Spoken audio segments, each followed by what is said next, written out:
जिम्मेदारी।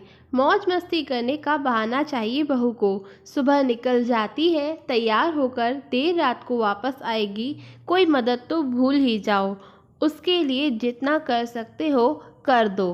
गुस्से में सरला जी बड़बड़ा रही थी। रितिका जो आज ऑफिस से जल्दी वापस आ गई थी, बाहर खिड़की से आती हुई सासू माँ की आवाज़ सुन रही थी। रितिका जिसकी शादी को 3 साल हुए हैं, घर में पति कमल, सासू माँ सरला जी और ससुर जी रहते हैं। ससुर जी रिटायर हो चुके हैं और सासू माँ तो शुरू से ही हाउसवाइफ थी।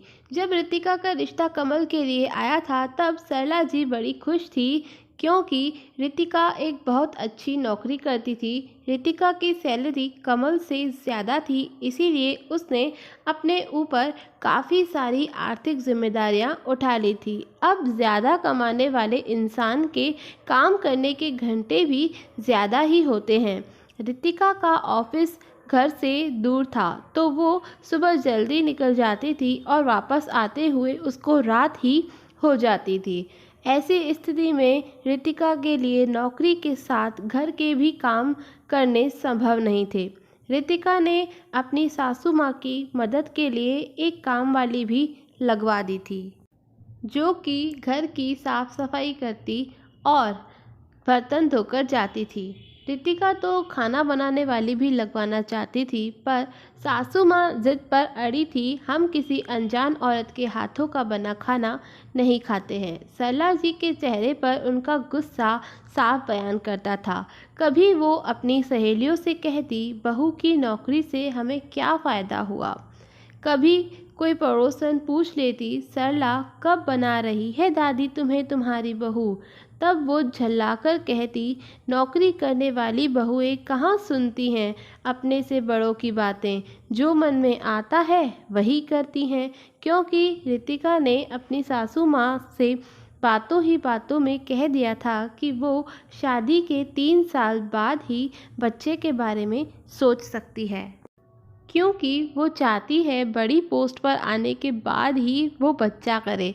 आज रितिका ने जब अपनी सासू माँ की बातों को सुना, उसे उनकी सोच पर शर्म आ रही थी।